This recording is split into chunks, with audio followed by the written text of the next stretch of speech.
Can't stop the feeling. 2. 2. Guess what?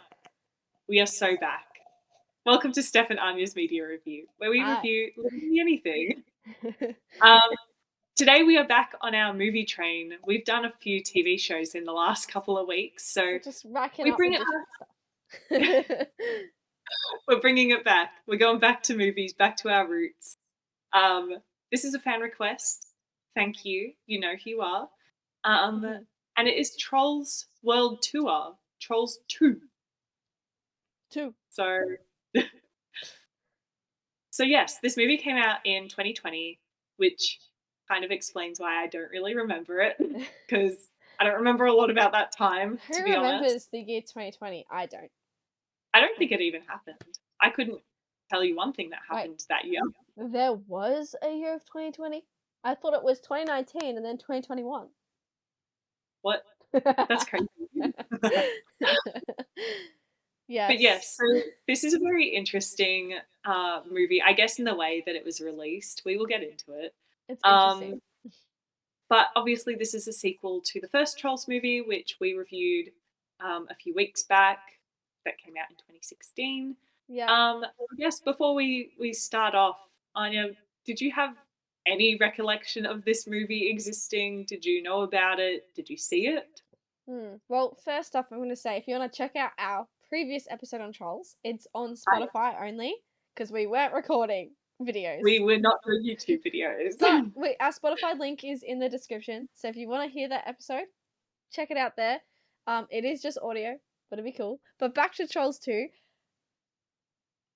No, I don't have any recollection of this coming out. I didn't remember even hearing about it. All I remember, when I'm thinking on Trolls, I think, yeah, I remember the first movie coming out. And then I think about the one that just currently come out because I remember they got NSYNC back together. Yes. Is it NSYNC? It is NSYNC, right? Yes, it is in sync. Yeah. Yeah. But yeah, I just have zero recollection of this one. Yeah. I'm very much in the same boat. To be frank about it, did not even know this movie existed until I think, yeah, when the third one came out last year, Yeah. and I started seeing.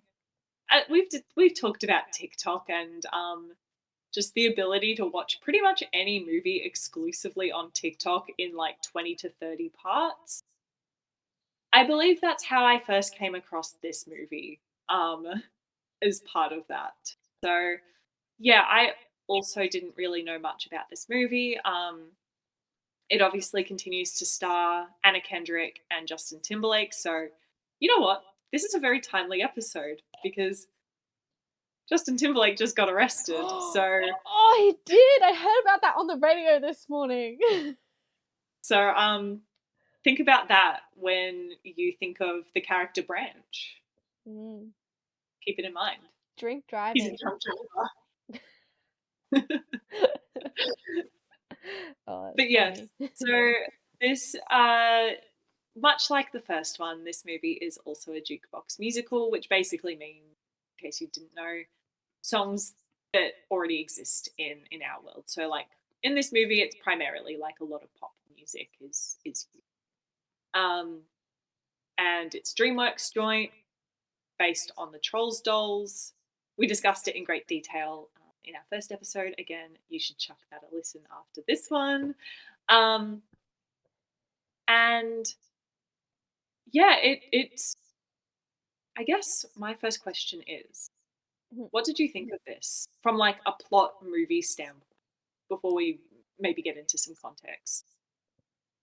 Well, looking into the plot, interesting. Because I know they visit like different genres of music, and I think that's really cool. Yeah. It gives an opportunity not only for like the characters to grow, it also gives their main audience, the kids, an opportunity to hear things they haven't heard before and diversify their knowledge, which I think is really cool. And like leaning on diversity for a second, like this movie gives an opportunity for like kids to learn about diversity and learn about like listening to others because there is conflicts in the movie, like between these groups of genres, I guess, these Yeah, words, tribes of trolls, and like yeah, it teaches the kids to listen to each other and take in other people's ideas, and I think that's really cool. yeah. I think also something to keep in mind as well, particularly with, I believe it's the, like, funk trolls. They are very, they're coded as Black people, like, the people who did essentially start that musical movement.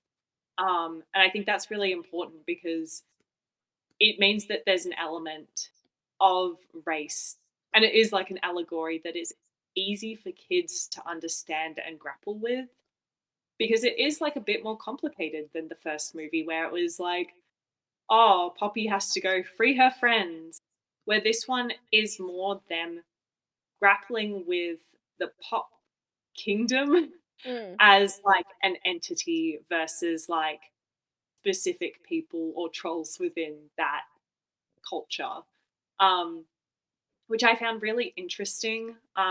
We'll get into it. Essentially, there is this group called the Hard Rock Trolls, and they are led by Queen Barb, and they basically want to be. My understanding is they want to be the kind of top genre. They want to be the genre, um, and every genre, every kingdom has a different string, which Queen Barb is trying to basically attach to her guitar and make everyone hard rock. So Barb wants everyone to be the same. So I'm sure if you're listening, like you can see the allegory here. Mhm. Um, and she's basically going after the six tribes, um, where they have their own strings. Obviously, they also have their own music types. And I guess the role in this movie is that while Barb wants to steal all the strings, Poppy is ultimately trying to find her way to warn the other tribes and to make sure that they don't lose their string. Um, like with the first one, it is a bit of an adventure as well. You have like at one point Branch gets kidnapped by like reggae and K-pop trolls. Like I don't know how K-pop differs from like the normal pop trolls, to be honest. Um, Go on, Okay, so talk. I saw a little. Okay, this is kind of sidetrack a little bit, but it was like a little like Reddit post or it was a Twitter post during my research, Mhm. and they were like, if there's a K-pop troll, that means like there's Korean trolls, right? Yeah. Which means there's North Korean trolls, which means it goes into this whole Oh my Soviet god.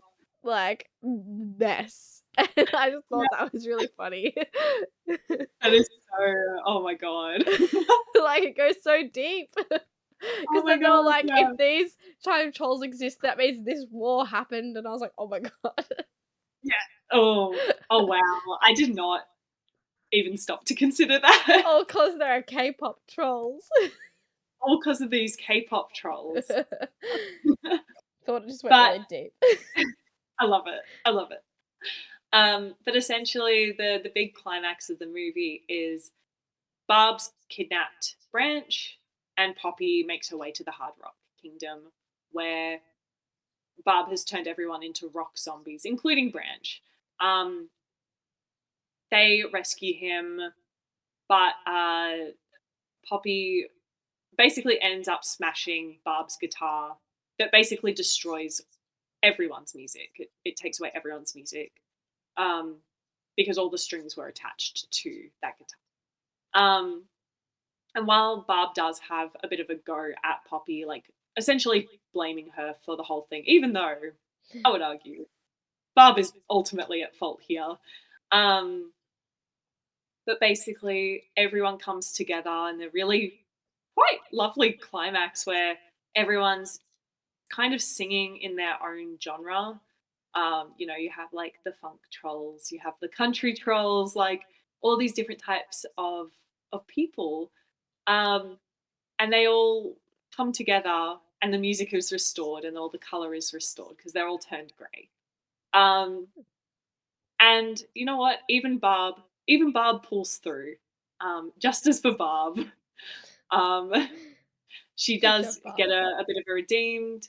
Um, like Poppy continues to offer her like a hand in friendship, and Barb ends up accepting. Oh yeah, I forgot that also throughout the whole movie, Branch is like desperately trying to tell Poppy that he likes her, and at the Aw, end of the movie, he does. So yeah, good for that's so them. So they're sweet. finally together after not really being together in the first movie. They got there in the end. They got there. They got there. Um, I I quite liked this movie. I thought it was like a bit different from the first one, which I think is always like needed for a sequel, to be Mm. honest. And I think overall DreamWorks does very well at sequels most of the time. Yeah, Um, I'd say so. but yeah, did you have anything else to say about the movie? Not really, but I am ready to shout out some cast Yes, go members. for it. Kelly Clarkson as Delta Dawn, So true. Chance the rapper as Chance, which I love that. Ozzy Osbourne as Thrash, Oh my god. Jamie Dornan as Chaz, Gwen Stefani as DJ Suki, Jay Bolvin as Trilcilio. I don't know if I said that right, but Sure. Sam Rockwell as Hickory, and then something we're gonna get into later. Beat Drop Button, which is Justin McElroy. Country music. Oh my god, I can't read my own writing. Country music tier Griffin McElroy and Rocketeer. McElroy, sorry. I'm gonna be really pedantic and say that it's the McElroys. Oh well, I know that people McElroys. I'm I'm like, "Oh, I know that fan base." yeah, and then there's Travis. Um, Yes, which is we'll get into that, but I we'll just get wanted to there. shout them out. Yeah, yeah. So, as always, star-studded cast, of course, of course.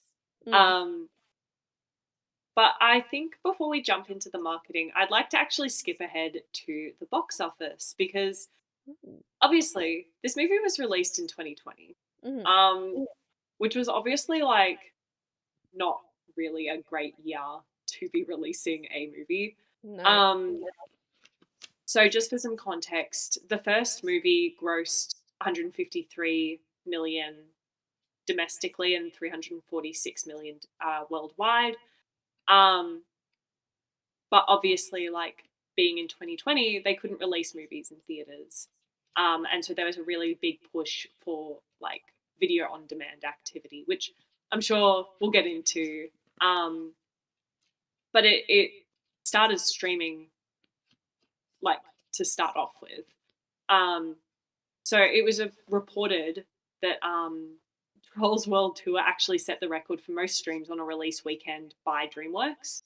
Um. Um, and it finished number one for Amazon Prime, Comcast, Apple TV, YouTube, and DirecTV. And apparently, Universal also reported that it was purchased 10 times more than its previous day one rental, which was Jurassic World Fallen Hmm, Kingdom. Um, and they believe that it made about $40 million over one weekend, the opening weekend, essentially. damn. Opening week. So, Insane. and then over the first 19 days, it's kind of hard to say, but they guess that about 3 to 5 million people streamed the film, which is about $95 million in gross, um, which I thought was like, that's pretty good for like a video on demand, like a streaming service That's video. crazy good. Yeah. Because like that is kind of comparable to what it achieved in its like cinema run, Mm. which I found so interesting.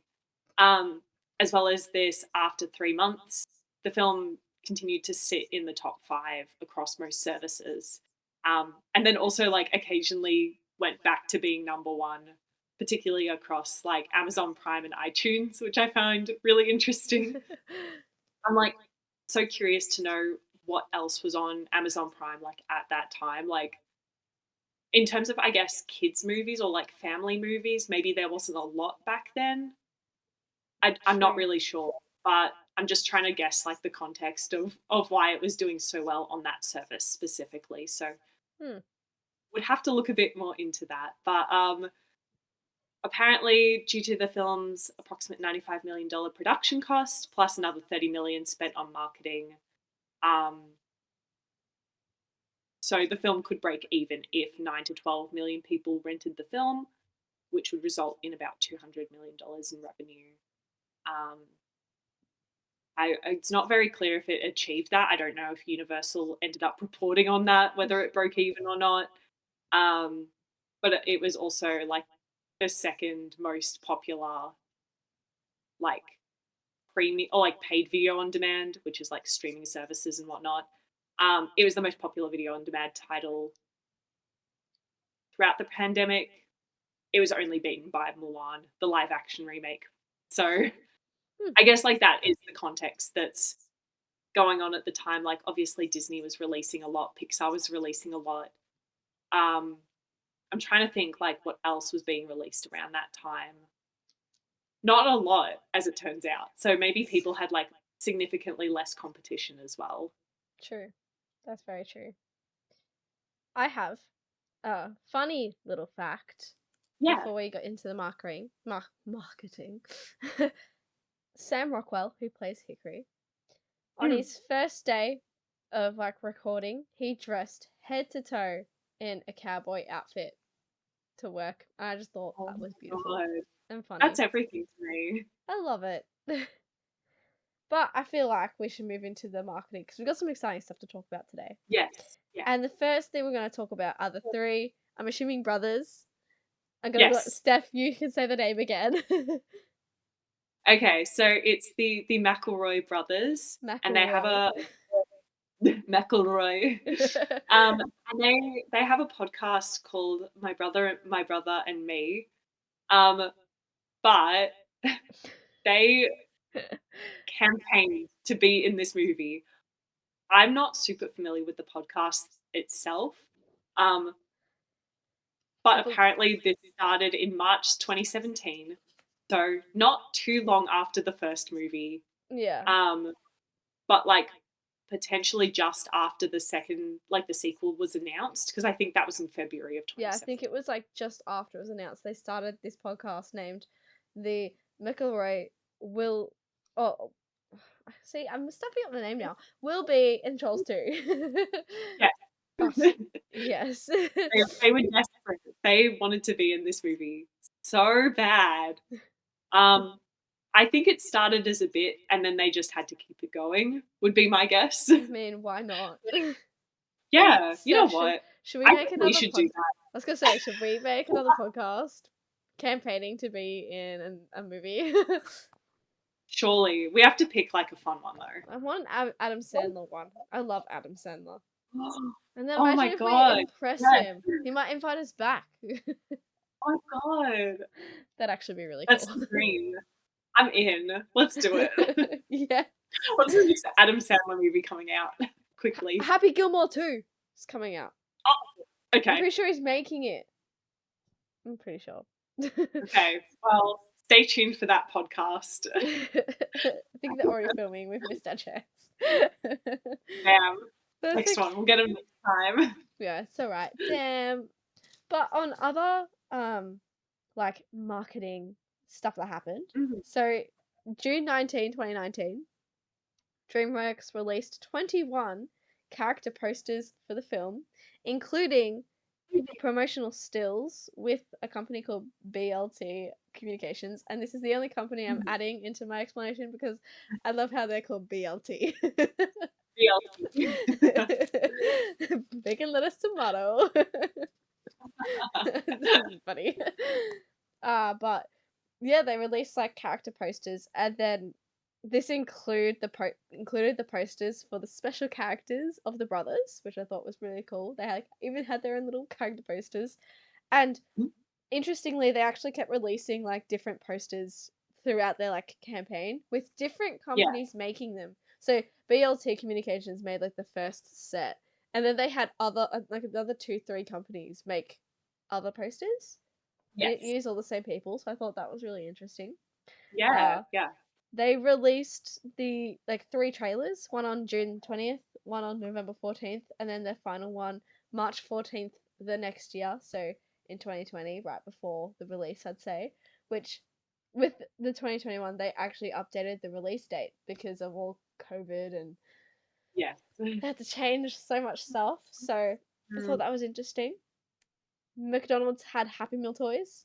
I of course. don't have the date on me, but that's cool. The DVD release was interesting. It was released July 7, 2020, and I thought that was quite a short time frame for DVD release. Normally they like Yeah, prolong. I guess they have a decent amount of yeah, time yeah. before the DVD is released. But I guess because of COVID, they're like, get it out there. Let's get it Yeah, moving. like, people already had it in their own homes potentially. But Yeah. I think it's really interesting to note that as well because I feel like you look at now, like, the jump from being in the cinema to being on streaming, and it's Mm. kind of comparable to that really short time frame where I feel like movies may not get a chance to be in the cinema for a really long time, um, to have, like, that extension. Because I know that, like, there was I don't remember what it was off the top of my head, but there have been a few projects recently where I was like, "Oh, that's coming to streaming already." I feel like it was just in cinemas, Five and Nights I at feel like Freddy's. That was literally literally released yeah, same day as their theatrical release. They released in streaming services in America, I think it was, yeah, which it is was crazy. just, like, on Peacock, and, like, I get that studios are kind of trying different things because they're trying to work out still how streaming fits with new releases. Yeah. I think it was almost easier during COVID because, like, people were still limited to one, whereas, like, now it's not really one or the other, it's more both. Like, Yeah. I think also cost of living is so high that some people do just wait until it's available on streaming or available on DVD. Yeah, Um, exactly. so yeah, I just thought that was quite interesting to note with, like, the current climate of film and TV and whatnot. Yeah. I'd agree. Now, something interesting. So we're gonna Mhm. backtrack to is it backtrack? Yes, it's backtrack. Backtrack to before the movie was released and all that stuff. Mhm. Universal at Cine Europe. Cine Europe. I actually don't know how they pronounce it, but they pitched two exhibitors, like the official announcement of the movie, and like that's where Yeah. they announced that it was in production was at this like exhibition, which I thought was really cool. Oh, cool. Um, then there's the classic like Justin Timberlake song from the movie, and it's with Oh, SZA, called "The Other Side," cool. and that was the song for this movie. Now, Mhm. here's something I found cool. And a little exciting actually. So on Instagram stories, Mhm. Trolls 2 had Giphy powered sticker packs. Oh And I my thought god. that was really cool. I That's love really cool. sticker packs. Are they still available? I didn't check, but you know what? I'm gonna go with my gut One and say second, yes. everyone. Huh? 1 second. Let me suss. Steph is sussing it out. I just Real didn't. time fact checking for you. Yeah, but I thought that was so cool. And they had like Poppy, like I think she was dancing or something. I saw and I thought it was so cool. Guess what? I think they're still available. There you go, guys. You can post Giphy stickers of Trolls 2 on your Instagram, but If you uh, want to. if you want to.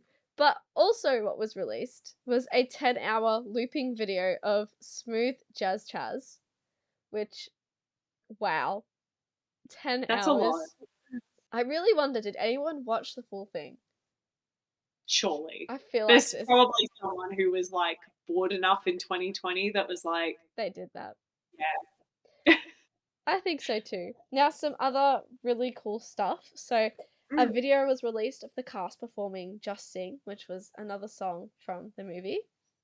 yes. Then, Universal released movie themed Zoom backgrounds because Oh my god. 2020. So I thought Oh, that's a throwback. that's such a throwback. So cool. And then on Pandora and Spotify, Trolls, the second movie, had sponsorships, so they had character themed playlists, which that Mhm. actually is really interesting because they've got all these new characters with these genres. They hit six, seven genres with these characters. Like that's Yeah. pretty cool. Uh, Yeah.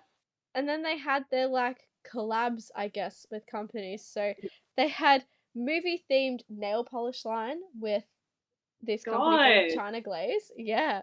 Yeah. They had promotions on cereals like Cinnamon Toast Crunch and Lucky Charms, and they also had promotions on like yogurts and more just like staple food items.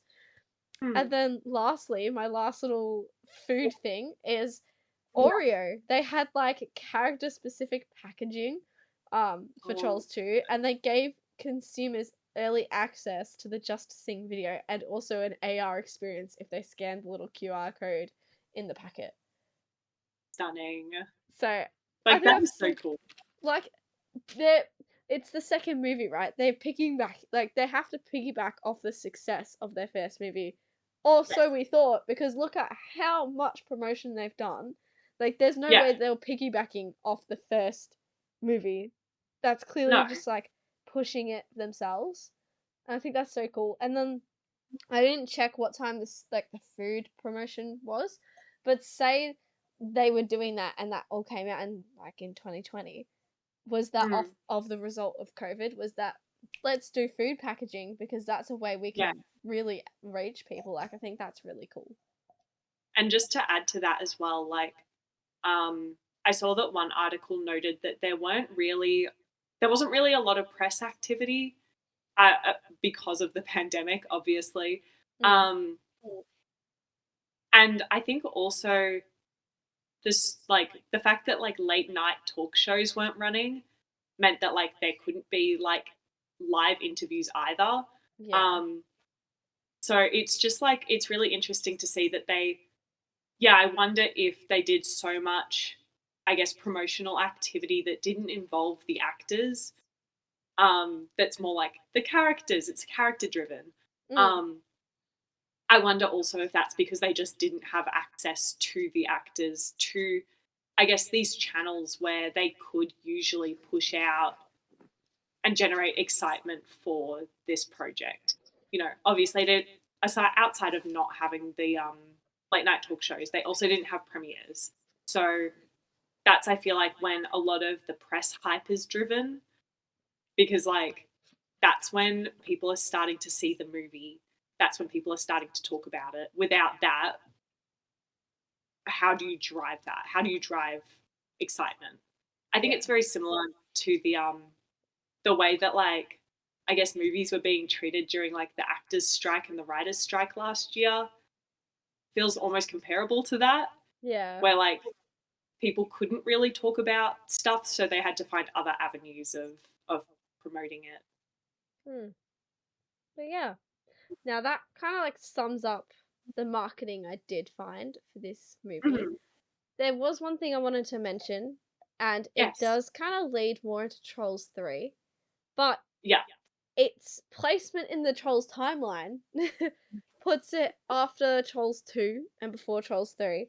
So I wanted to mention it because we don't know when we're doing Trolls 3. It was a request, so it probably Yeah. is in the future. But and we can Yeah. come back into it. But I just did want to say there is a video game, a Oh, Trolls video game, and it is across the PS4, the PS5, Xbox One, Xbox Series X, Xbox Series S, Nintendo Switch, PC. It's on all the platforms.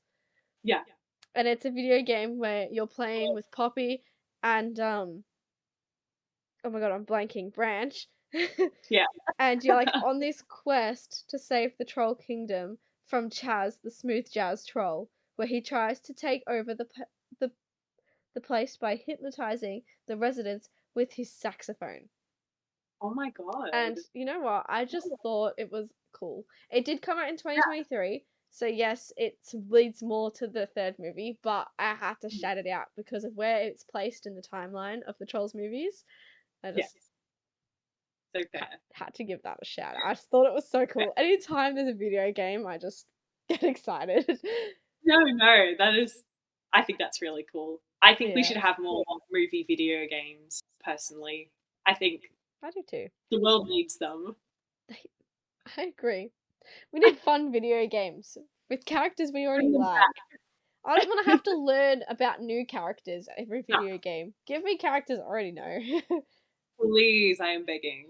Exactly. Um, I guess the only other thing I kind of have is and maybe this is something we can do to round us out, is, kind of the critical response, which I thought was interesting, obviously, given, like again, we've talked about it in great detail, but, like, the climate of this movie's release and what was happening.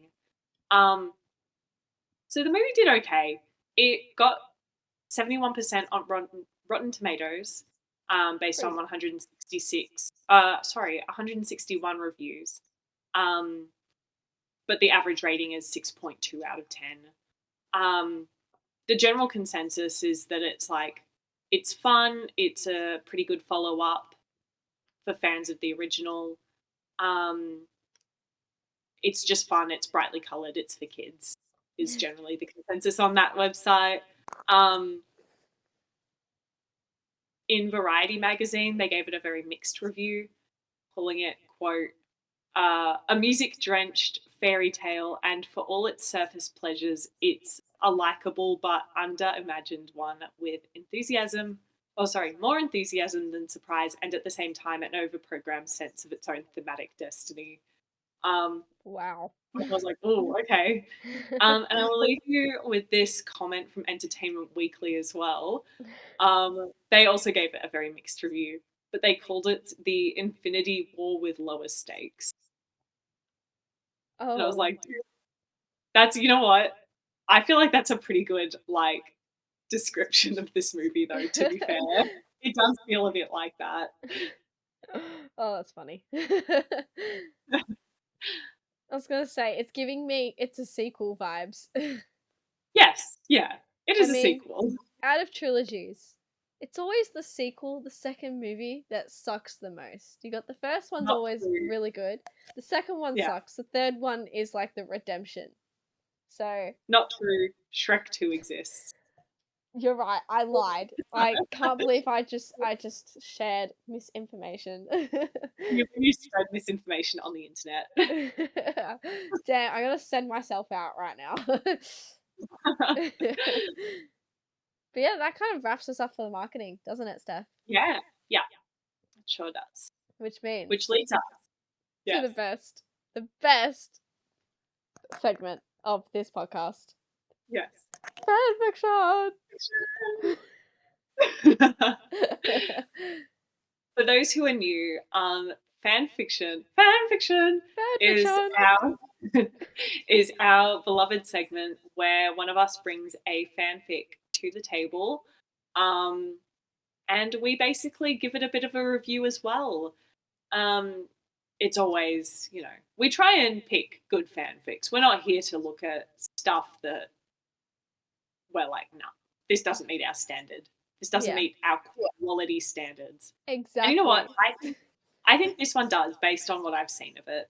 So this is called Welcome in brackets to our in close brackets home. So welcome home, welcome to our home. And it's by the author Nightfire 1023. The summary is as follows. In the aftermath of Queen Barb's world tour, trolls of all kinds return home to repair with the help of their new friends. The other trolls' tribes learn why Pop is no longer the great threat they were in the past as they help rebuild Pop Village on the last stop of the Rebuild Peace Tour as they sort through debris and secrets that aren't really hidden. How do they handle the harsh truths that the Pop trolls live through, especially when the happy, colourful trolls don't seem to be bothered by it? Hmm. Um, so this is obviously post movie, and it's kind of centered on Queen Barb. Like it's kind of told from her point of view. Obviously, she's still a bit like shaky with the other trolls, especially because she did try and turn them all into rock trolls. Um, but I think it's like a very interesting piece where you kind of realize very quickly that even Branch, as like a pop troll, looks at the world very differently than like the other genres do, than the other tribes do.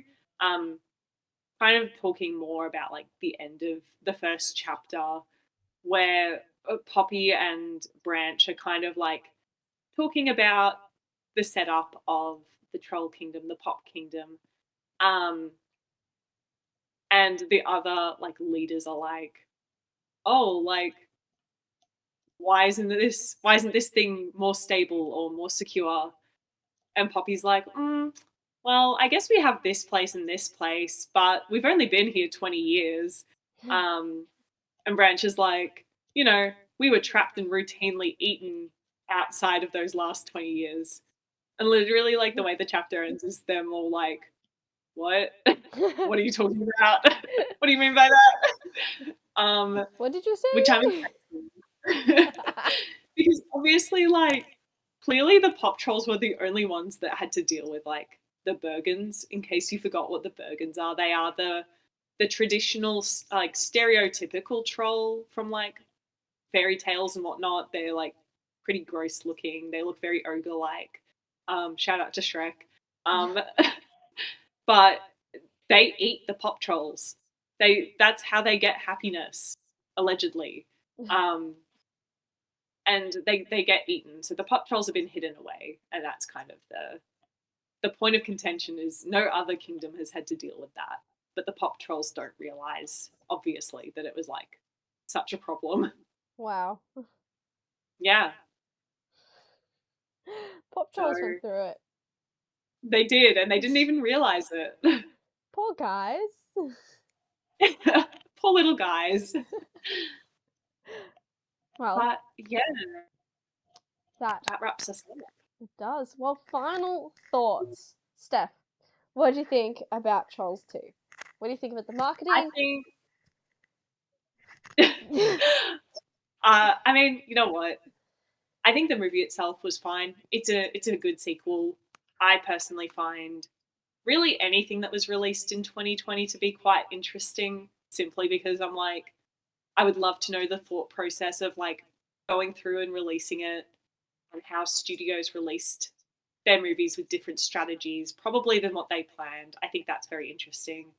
Um I think I love that the McElroy brothers they were campaigning for so long and they got in. They got there. Yeah, I think the marketing is really interesting. Probably more so than the movie itself, to be honest. That's fair. What about your thoughts? Final thoughts?